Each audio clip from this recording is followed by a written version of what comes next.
morning. Good morning, 4 Points. How are y'all? Oh, that was weak. Man, it's gonna be a tough go this morning. Man, I get better responses out of middle school boys than I get out of y'all. Woo! Yeah, Michael, scan that. It's fine. So this morning, we're going to continue our Lost and Found series that we started last week. Pastor Russ kind of set this up this week as kind of a testimonial week. And we'll get to that at the end, because I don't want this morning to become a biography of, well, this is Joe. I don't want that to happen. I want to lead with Jesus and end with Jesus. I want that to be what this is this morning. But I wanted to start with this. We see and we know that in the world right now we have a massive craving for something more than this world. We fill our hearts with all these things, right? We've heard preachers get up here and go, well, there's a God-sized hole in your heart and you're filling it with a bunch of stuff. We know that, right? Because we have this hunger, and we feel this yearning, but often we can't quite put our finger on what it is, on what I'm really looking for. I get up in the middle of the night and I open the fridge and I'm like, I'm hungry, but I don't know what I want, and there's nothing in here that I really want. And then I go wake Kelsey up and I'm like, hey, where's the ice cream at? She's like, it's in the freezer. What are you doing, man? Like, leave me alone. And I'm like, I don't want that kind, no way. And then she's just mad at me, and it's fine. But that's what I do. Sorry, I had to let you into my life there for a second. That's what I do. So what does the good news, the gospel, have to do with those seeking after something deeper in this world? I think if we look at it, life is a journey between 2 points: being lost and being found. These words, lost and found, they pop up all throughout Scripture, and that's kind of part of our profession. We love to talk about lost and found from the stage. We love to talk about it. That's our favorite words up here. Our favorite songs even echo these words, like in Amazing Grace. I once was lost, but now I am found. I'm found. These words, they hold a lot of weight. They hold a lot of weight in our kind of Christian vocabulary. So let's dive into these words today, and let's see how they shape our lives. Because in a way, the church teaches that almost being lost is part of the human experience. Ever since Adam and Eve took that kind of wrong turn in the garden, when they're pointing fingers at everybody and saying, well, it's her fault, no, it was his fault, and all that fun stuff. Y'all don't do that, right? Okay, the ones that laughed know what I'm talking about. The ones that didn't laugh, their toes hurt, and it's fine. So, it's fine. I got a laugh over here. That was good. From then on, the story of grace becomes the tale of God's unwavering pursuit of His lost and wandering children. Lostness wears many masks. It wears many masks, and it leads us down detours in life. The truth is we're all a bit lost. We're all a bit lost, and because the Bible, Scripture, is full of stories of people who were lost and then found. They were lost and then found. If we look back and we try to remember the children of Israel, they were lost in the chaos of Egypt until God rescued them. Moses himself was a fugitive, lost in the Midian desert, and before God showed up. Even after they were freed, the Israelites wandered in the wilderness for how many years? 40 years, like a long time. Moses, frankly, could have probably used a GPS rather than a staff, but, that's just, second Joe opinions, whatever. Their ticket into the promised land, what was it? It was a kind-hearted yet lost woman named Rahab to help them out. Ironically, even in the promised land, God's people found themselves lost at times. Exile after exile, Israel spent more time lost than they spent found. So what does it really mean to be lost? What does it really mean to be lost? And better yet, what does it mean to be found? That's a better question, I believe, because being lost can be a choice, sure. But most of the time, it's kind of just part of this human condition that we have. We don't set out to lose our way. We don't set out to lose our way, but somehow we find ourselves off course. Like, we wake up and go, how did I get here? I don't remember like setting out years and years ago to get here. It often starts with thinking we've got it all figured out. I've got it all figured out. Me, lost, ain't no way. None of us like admitting we're lost in the long run, whether it's lost on the road or lost in kind of the labyrinth of a mall parking lot or, whatever. How many of y'all been lost in the parking lot? Okay, some of y'all know what I'm talking about. Some of y'all know what I'm talking about. And men in the room, y'all don't never get lost when y'all be driving, right? See? Now y'all talking to me. Now I feel like we got some middle school boys in the room. So, I know. I put that in there because, my wife's like, you can't remember anything, but you can remember how to get from point A to point B. And I'm like, you know how many brain cells that takes? And I don't have many to spare. So, like, I have to dedicate it to, like, point A to point B. Everything in between, I don't know what happened. But we here, so don't be mad. So, did you die, though? That's my question. That's my question. Once again, I'm letting y'all into my life. So none of us like admitting we're lost, and no matter where we tend to be lost at, whether it's that mall, we're just wandering around trying to find our car. But I think physical lostness is just the tip of the iceberg. It's just the tip of the iceberg for us. We get lost in relationships. We get lost in our careers. We get lost in the chaos of life when things don't go our way, and we go, God, where are you? I thought I was walking with you, but where are you in this season? Because God, I didn't see that coming. I didn't see that coming. Well, God, I thought they were the one for me. I'll let that rest. Middle school, I'm just kidding. So, I thought they were the one for me. Well, God, I thought I was called to work here. God, I really thought my kids needed 3,200 weeks of travel baseball.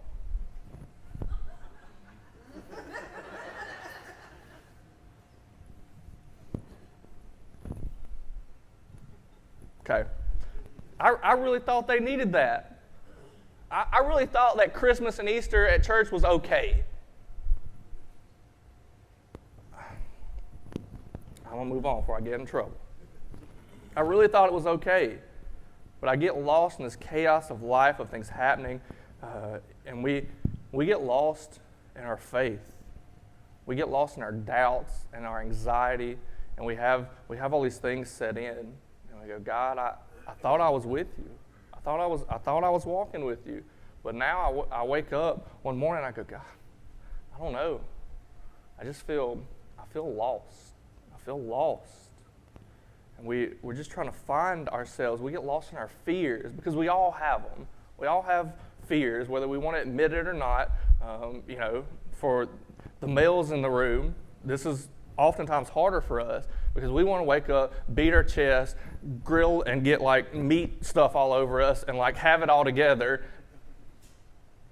I know that's what y'all do. You don't have to lie. But it's difficult for us to go, I don't have it all together. I feel lost in this season. And I'm scared. I'm scared. I have this fear that I'm not going to be good enough. I'm not going to be who God's called me to be. That I'm not going to be able to lead my family well. That I'm not going to be the husband that God called me to be. That I'm not going to be the father that God's called me to be. We have these fears that set in. And sometimes we find ourselves lost in ways that we don't even have names for yet. Like we're just creating ways to be lost because we're unique. We're unique. So what does it mean to be lost? Sometimes life backs us into a corner. It strips away our options. It delivers a tough diagnosis that we didn't want, that we didn't see coming. or it derails our plans.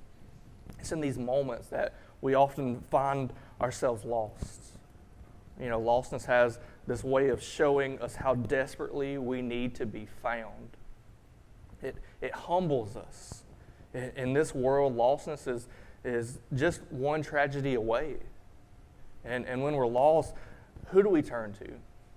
Who do you turn to? When you wake up one morning and go, I don't know how I got here. I don't know how I got here. Who do you turn to? Who can find us when we're wandering off the path that God had set out for us? Who do we turn to? So what does it mean to be found?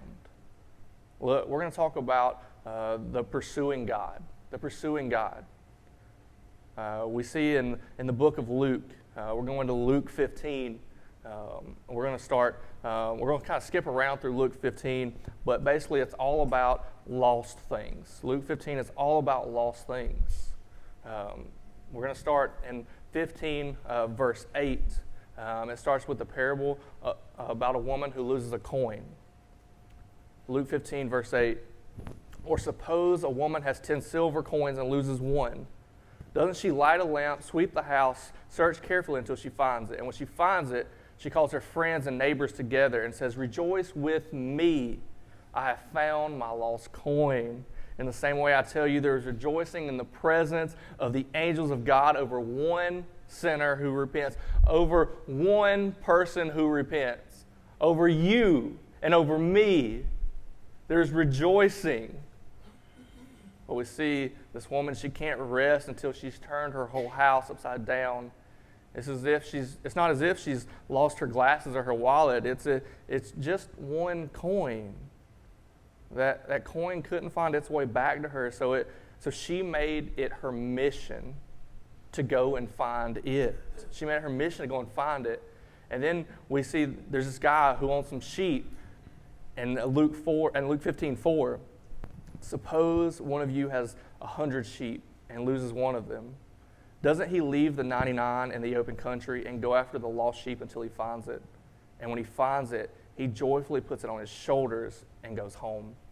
Then he calls his friends and neighbors together and says, rejoice with me. I have found my lost sheep. I tell you that in the same way, there will be more rejoicing in heaven over one sinner who repents than over 99 righteous persons who do not need to repent. You know, one of them goes rogue, so he hits the road to find it. I mean, you can't expect a sheep to navigate its way home. You know, so he leaves the 99 and goes on a rescue mission because sheep are dumb. They put their head down, they eat grass, and they just keep eating grass, and they just keep eating grass, and then they look up and go, dang, where's the shepherd? Is that not what we do in our life? We put our head down, we pull up our bootstraps, and we hit it head on. And then years and years down the road, we go, where's the shepherd? Where is he? Well, I had my head down for so long, just going at it, just trucking away at my career, at that relationship that I probably wasn't meant to be in anyway, at that friend group I knew I shouldn't have been around anyway, at that one thing that I knew I shouldn't have been going towards anyway. And then I look up 10 years down the road and go, God, where you at? Where you at? But we serve a pursuing God, a God that chases us, that pursues us. So one of the sheep goes rogue and he leaves the other 99 and goes on a rescue mission. You know, some might think he's being greedy. You might think he's being greedy, risking so much for just one sheep. And it sounds greedy until you're that one sheep. It sounds greedy until the one sheep is you. And for most of us, we put ourselves in the 99 and we don't take the time to realize at one point in time we were the one sheep. We were the one sheep. And we go, well, I just don't understand why he would waste so much time and effort to leave us and go chase them. We get our theology mixed up. Where we go, it's an us versus them. No, it's all of us together that the Father is chasing. It's all of us together. Even those people that don't look like you, don't sound like you, he's still pursuing them. So it's not a 99 versus a 1. It's a we all in this together, and we have a shepherd that is shepherding us and looking after us and keeping us safe from the wolves. And when one goes rogue, when one goes to the far off place, a good shepherd will chase that one. And at one point in time, that one was you. And that one was me. So it's not greedy. It's he's being gracious. He's being gracious to take care of that one sheep. So he's risking so much. But maybe, in the story, maybe the shepherd, he's more than an owner. Maybe he's a caretaker who loves each sheep like family. And when he finally finds that lost sheep, it's not just a possession he's recovered. It's like he's welcoming back a beloved member of the family. Then we get to the end of Luke 15. And Jesus, he tells us a story about a young man who leaves home seeking freedom. We call this the prodigal son. Y'all have heard this before, the prodigal son. Starting in verse 11 of Luke 15. This is a lot, so stick with me. Jesus continued, "There was a man who had 2 sons. The younger one said to his father, 'Father, give me my share of the estate.' So he divided his property between them. Not long after that, the younger son got together all he had, set off for a distant country, and there squandered his wealth in wild living. After he had spent everything, there was a severe famine in the whole country, and he began to be in need. So he went and hired himself out to a citizen of that country, who sent him to his fields to feed pigs. He longed to fill his stomach with the pods that the pigs were eating, and no one would give him anything. When he came to his senses, he said, 'How many of my father's hired servants have food to spare, and here I'm starving to death? I will set out and go back to my father and say to him, Father, I have sinned against heaven and against you. I am no longer worthy to be called your son. Make me like one of your hired servants.' So he got up and went to his father. Well, while he was still a long ways off, his father saw him and was filled with compassion for him. He ran to his son, threw his arms around him, and kissed him. The son said to him, 'Father, I have sinned against heaven and against you. I am no longer worthy to be called your son.' But the father said to his servants, 'Quick, bring the best robe and put it on him.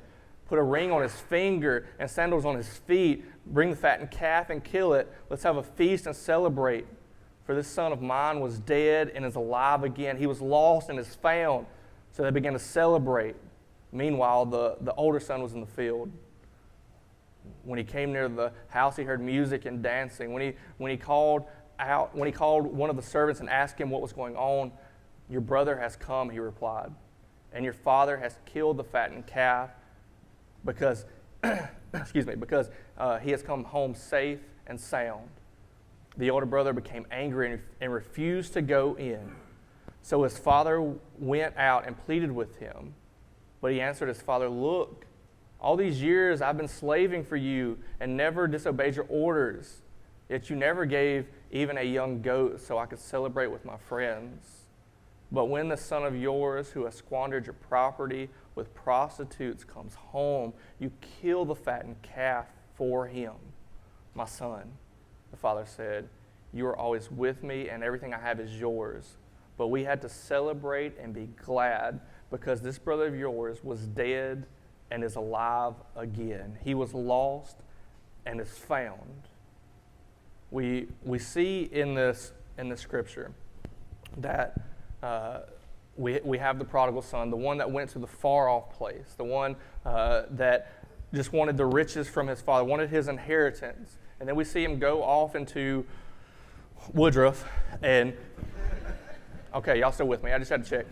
So he had to go off into Woodruff and spend it all down at Tap 3 in Woodruff. And, and that's just what he did. If you're from Woodruff, everything's fine. Or Tracy's place down the road, who knows? So he went off and he squandered his father's inheritance that he begged his father for. And the son was envious of the food that the pigs were eating. It was like, man, I thought this freedom that I was going to have, was going to be so much better than being with my Father. I thought freedom was going to be better than being in His presence. I thought this freedom was going to be better than being in His presence. And we see he hits rock bottom. He hits rock bottom. And we see him come to this realization of, well, this ain't it. How did I get here? How did I get here? I was at my Father's house, and then I chose to be out here, and I'm having to sleep with the pigs and eat with the pigs, and this just ain't it. This just ain't it. You know, I'll go back to my Father's house, and I'll apologize, and I'll say, you know, God, Father, I've wronged you. I've wronged you. We see him kind of come to his senses and make this decision. You know, the prodigal son, you know, realizes that freedom can feel a lot like being alone. Freedom can feel a lot like being alone. And wide open spaces can quickly become a wilderness of lostness. Wide open spaces can quickly become a wilderness of lostness. After hitting rock bottoms, eating with pigs, he decides it's time to go back home.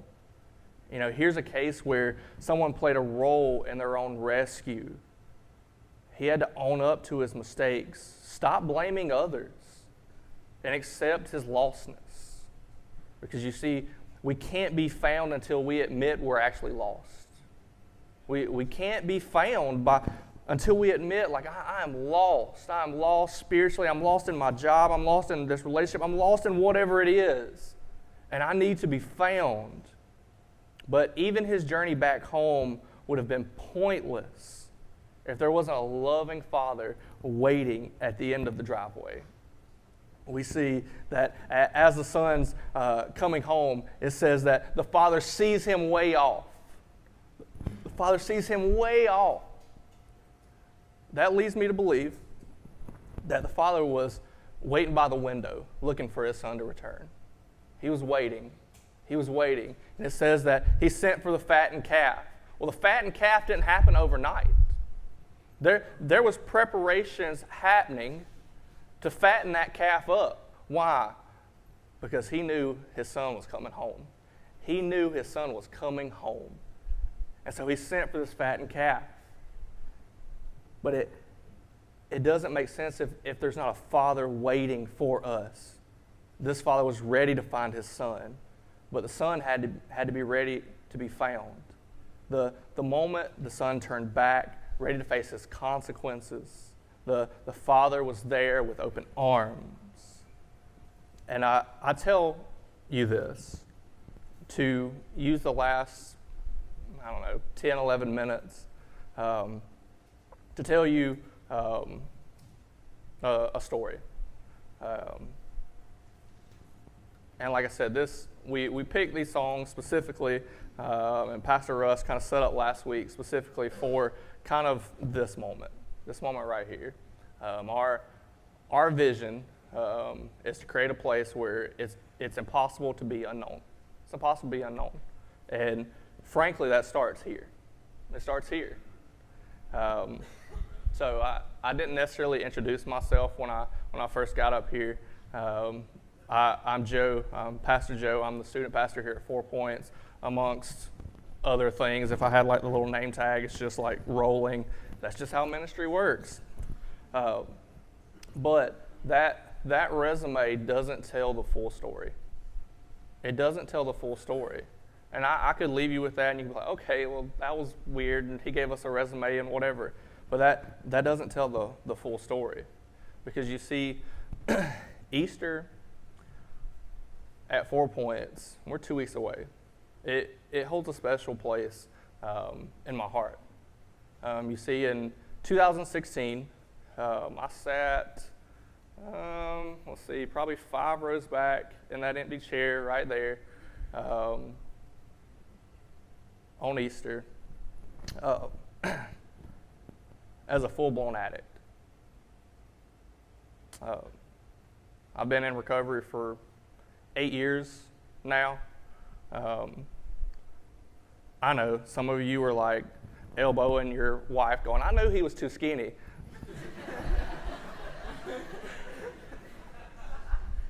That delivered. That was good. I just had to break that because I felt like we were getting in there. But yeah, I walked in here 2016, Easter Sunday, sat 5 rows back on the end as a full-blown addict. It wasn't good. It wasn't good. But I think we need some setup to that story. You see, I came from a broken home. My dad was a abusive, alcoholic, and it was bad. It was bad. So I live with my grandparents like 99% of the time, and they're like the old school Baptist, like we're going to the church every time the doors thought about opening. We were there like waiting outside. They were like unlocking just so we could get in there. That type of deal. And the idea of a loving, gracious, kind father was always appealing to me. It was always appealing to me because I didn't have that on this side of heaven. I didn't have that on this side of heaven. And I got in my head that I thought my grandparents' faith was enough. Well, I'll just go with them because they believe in this. This is enough. I'll get by because what they got is enough. Not realizing that it's not. Not realizing that I needed my own faith. It wasn't until I went to a summer camp that the Lord grabbed a hold of me and I stepped into a relationship with Him. That is the moment, I remember it vividly, like that's the moment I went from death to life. That's why we believe in summer camp. Here's why, right? And I knew at that moment that there was a call to ministry even at a young age. And so I really leaned into the Lord, and I was learning, kind of all that I could, kind of as a teenager. I was probably 14 when they let me stand up behind a pulpit. Poor decision on their part. I'm just saying, but that's a big deal. We was in a Southern Baptist church, and it was rough. It was touch and go. But I didn't have all the tattoos then, so they let me do it. So I'm just throwing that out there. It's funny to some people. Some people it's not going to be here for Easter. At 14, I stood there. I shouldn't have been there, standing behind the pulpit. But I knew there was a call on my life. I knew there was a call, and I'd really leaned into that for a lot of my teenage years. And then a shift happened in my life, a shift that I didn't see coming. My life got kind of turned upside down. I recently got engaged to my beautiful wife, Kelsey, and I was confronted with a difficult situation that we had to walk through. Through that that situation, I walked away from church and I walked away from His people. I questioned a lot of things, and I kind of used this overly big church word that we love to use. It's called church hurt. Not that it doesn't exist, but I got really good at using Christianese. Y'all know Christianese? I got really good at using Christianese to demean His people. I got really good at using Christianese to condemn His people. And I used church hurt as the reason for me leaving the church and His people. But really in my head, I had just forgotten that we're all broken people living in a broken world. And I put blame and put myself on this pedestal where I'm like, well, I would have never done that. That's a dangerous place to be, boys and girls. I would have never done that. And the Lord said, oh, really? Oh, really? So I used church hurt as a reason for me to say, well, I just want some freedom. I just want some freedom. Because, God, I just don't feel like your way worked. Because if your way worked, why did that happen to us? Why did you make me and my wife or fiance at that time walk through that? Why did you do that? Why did you let those people do that?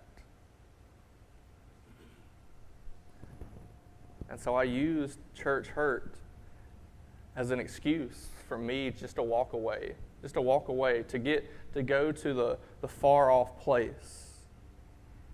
That's why Luke 15, the prodigal son,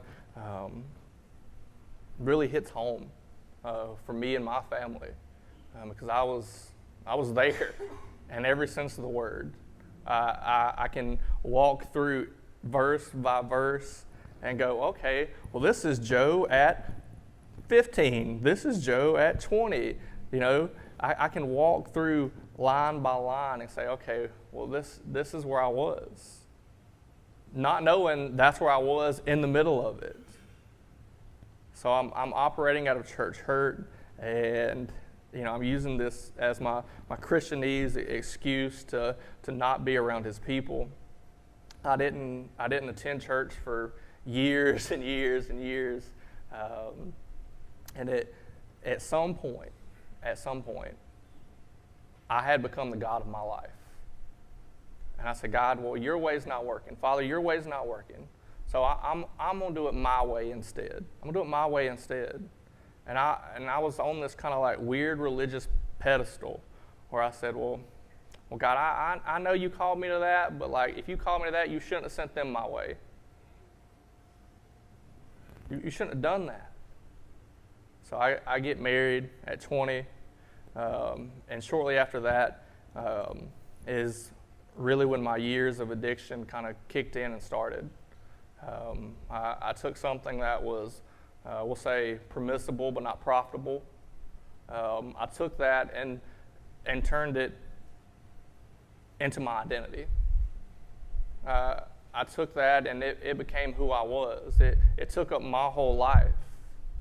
It took over my family. It took over my job. It took over everything that I thought I had. It became who Joe was. Because I was trying to fill this God's household with anything, and I just happened to land on that. So I was an addict for quite a few years, running from God and the call on my life. I was watching my family fall to pieces before my eyes. I felt like Jeremiah in I think it's Lamentations 3, where he's on the hill and he's looking down at Jerusalem and it's on fire, and there is nothing he can do about it. And that's how I felt, taking inventory of my life, going, God, I thought you were in this. What happened? And God says, nah, homie. That's how me and God talk. He was like, nah, homie, you wanted freedom. You wanted freedom. You didn't want the Father. You wanted freedom. You didn't want the Father. So I sit back on this imaginary hilltop in my mind, and I'm seeing just my world crash and burn. And I'm going, how did I get here? How did I get here? And during this whole process of me absolutely running from God, and frankly everyone else, because in that period of time, you said, if you would have asked me like, who are the people closest to you? I'd be like, me, myself, and I don't know. I don't have anybody around me because I want to run from everybody, because I'm scared that they're going to see who I really am. I'm scared they're going to see who I really am. As I'm wasting my time, I'm not at home. I'm wasting my paycheck on things I shouldn't have been wasting my paycheck on. But during this whole process of me just running and running and running, people at 4 Points had been praying for my family. You had been praying for my family. And there had been like this time where 4 Points had been praying specifically for my wife, and had been there for her during what was a very difficult season for us. And so 4 Points was there for her during that time, and they'd been inviting her to come, like, hey, if you just come and sit, like, you can leave his lazy butt at home, and whatever, like, just come and check it out. So Easter 2016 rolls around. I'd been out all night the night before. We were on our way home, probably 3-4 o'clock in the morning. We hit a deer, couldn't stop because we all had some little issues going on, so we couldn't stop. We totaled the truck, it's jacked up. We get to my house, it's Easter Sunday morning. During that whole process, I had, forgotten that I had made a promise to my wife to become a CEO. You know what a CEO is? Christmas and Easter only. Like, I'd forgotten. Y'all like that? I'd forgotten that I'd made that promise to my wife to go to church with her that morning. So running on fumes, both physically and spiritually, drove us to 4 Points, which looking back is probably not the best option, but I drove us to 4 Points. I pulled up in the parking lot out there, and I ran over the curb. I'll be honest. Hey, we don't want to be. This is a place where we can be known. So I hit the sidewalk in front of the building. We walk in. We sat right there. I couldn't tell you exactly what was necessarily preached that Sunday morning, but I remember sitting there, hearing God say, "It's time to come home. It's time to come home." I remember every person that stopped me from that seat till I got back in my car. They stopped me that day and told me that they'd been praying for me, that they'd been praying for my wife, that they'd been praying for my son, who was a newborn then. They'd been praying for us, that they had been praying for me specifically, that the Lord would intervene and that He would call me from a far-off place and welcome me back home as a son of the Most High God. So I sat right there and heard the Father say, "Come home. It's time. Stop waiting. Stop waiting. Stop putting it off. It's time to come home." The church, your invite is important. Why? Because your invite is the reason I stand here today. Your invite is the reason that my wife sits there today. Your invite is important. Your prayers for people are important. Because I could have easily walked in here, plop, prayed, and paid, and left. Some people thought that was funny. But between that seat and my car seat, you stopped me and you said, I've been praying for you. I've been praying for you. So your prayers are important.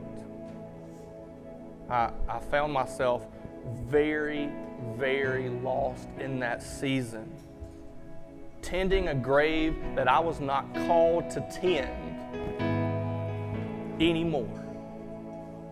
And the Father welcomed me back home in this very room. So church, I wanted to wrap up with the prodigal son because it aligns with a lot of what God has done in my life.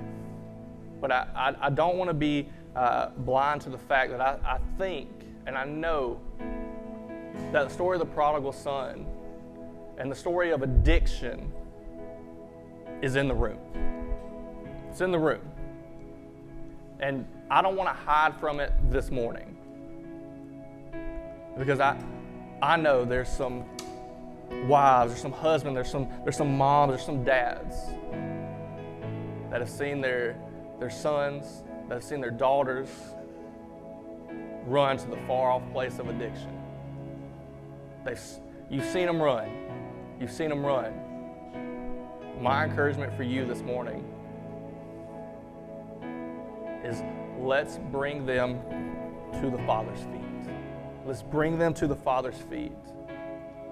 Why?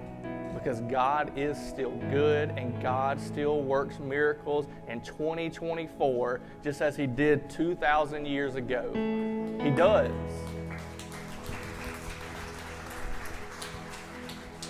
And I have confidence in that because He worked right there in that seat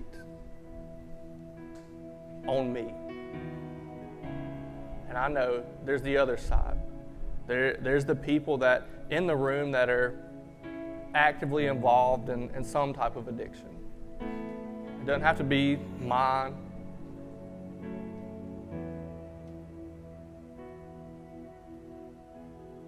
But guys, look how far the Lord has already brought you this morning. Look how far He's already brought you. Don't walk out of here addicted to anything besides the Father's presence. There is nothing holding you in that seat. We don't have some kind of weird religious super glue that's holding your feet on this floor. That'd be a cool idea, but we don't have it. So my encouragement for you this morning is that in that struggle, in that season of lostness, in that season of addiction, that we stop running. That we stop running. Our prayer team is going to be here. We would love to pray for you and to pray with you. Because guys, we know that God is good. And like I said, He works miracles. And we would love if you allowed Him to work in your life today so that restoration can happen in your life, so that you could come into a relationship with Him this morning. There's nothing stopping you besides you. So let's move as the Father leads.